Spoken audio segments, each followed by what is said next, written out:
Gym चलते हैं। Body building के दो नियम हैं। पहला, पसीना बहाना छोड़ना मत कभी, और दूसरा, कभी इस पहले नियम को भूलना मत, क्योंकि सिर्फ एक डिक्शनरी वो जगह है जहां पर बॉडी बिल्डर हार्ड वर्क से पहले आता है। सुनो, जवान होना तुम तो जवान की तरह दिखो।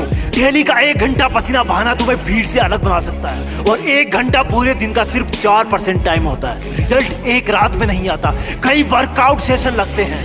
रियल वर्कआउट तब शुरू होता है जब तुम्हें लगता है कि मैं थक गया हूं। अगर तुम जिम करने के बाद भी सुंदर दिख रहे हो ना, इसका मतलब तुमने ईमानदारी से जिम नहीं किया। तुम्हारी बॉडी ही तुम्हारा पहला घर है जिसमें तुम रहते हो। इसकी दीवारें मजबूत बनाओ। पढ़ाई भी जरूरी है, लेकिन बिग बाइसेप भी। कुछ लोग चाहते हैं कि बॉडी अपने आप बन जाएगी, और कुछ ही ऐसे लोग होते हैं जो अपने आप बॉडी बनने के सपने को छोड़कर खुद अपने लिए पसीना बहाते हैं, बॉडी बनाते हैं। वो क्या है जो रियल लाइफ में एक बॉडी बिल्डर और नॉर्मल इंसान को अलग बनाता है? मैं बताता हूँ। जब उसकी बॉडी दर्द करने लगती है, उसके बाद की मेहनत ही तुम्हें बॉडी बिल्डर बनाती है। जब दुनिया सुबह 4 बजे नींद के आगोश में सो रही हो, तब शरीर में मेहनत का हार्मोन दौड़ता है। जब लोग ये कंप्लेन करते हो कि आज गर्मी है, उमस है, सर्दी है, उस वक्त तुम्हारा अपने आप को पसीने में तपाना।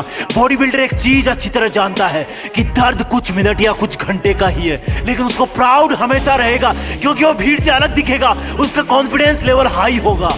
जब तुम स्ट्रेस में रहो तब 2 रिपीटेशन ज्यादा मारो। जब तुम्हारे दिमाग से सिग्नल आए कि जोर आ रहा है, तब बोलना अपने आप को, अभी तो मजा आ रहा है। कभी भी अपने वर्कआउट से चीट मत करना। ये कोई गर्लफ्रेंड बॉयफ्रेंड नहीं है, ये तुम खुद हो। अगर करना है तो करना है। जुनून वाले लोग अपने आप को ट्रेन करते हैं, और आलसी लोग कंप्लेंट करते हैं। जब तुम्हें दर्द हो तो सोचना कि ये तुम्हारी कमजोरी थी जो पसीने से बाहर निकल रही है। ये पसीना नहीं है, ये तुम्हारी एक्स्ट्रा चर्बी रो रही है। The more you sweat in peace, the less you bleed in war। जितना तुम अकेले में पसीना बहाओगे, उतना ही तुम किसी दुश्मन के सामने कम खून बहाओगे।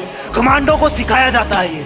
एक बॉडी बिल्डर इस बात को अच्छी तरह से जानता है। पर यहाँ पर तुम्हारा दुश्मन तुम खुद हो, जिसका मन नहीं करता वर्कआउट करने का, जिसका मन नहीं करता सुबह उठने का, जिसका मन नहीं करता वेट लिफ्टिंग का।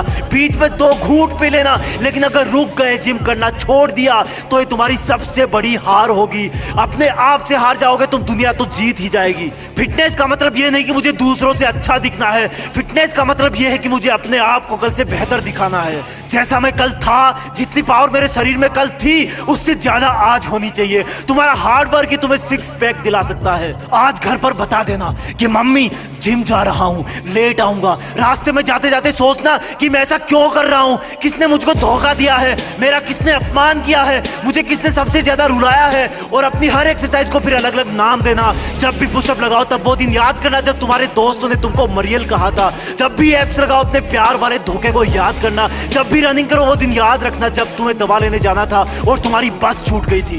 अपने आप का एक रूटीन बनाओ। सोना, उठना, काम करना, वर्कआउट करना, पसीना बहाना, और इन सबको फिर से कल से रिपीट करना।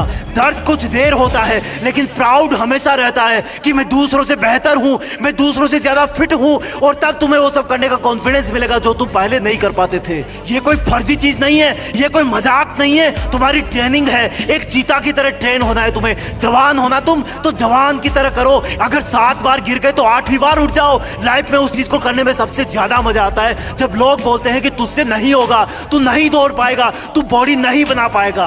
वर्कआउट शुरू करना मुश्किल है, लेकिन एक बार शुरू हो गया तो तुम्हें रोकना मुश्किल हो जाएगा। और जब तुम एक दिन खुद उनके सामने जाओगे जो बोलता था कि ये तुमसे नहीं होगा, तो तुम्हें कुछ बोलने की जरूरत नहीं पड़ेगी, अपने आप दिख जाएगा। और सुन, आज से ये कचरा पट्टी खाना बंद। तुम कैसे दिखते हो ये उससे डिसाइड होता है कि तुम क्या खाते हो, कितना पसीना बहाते हो, क्या सोचते हो। और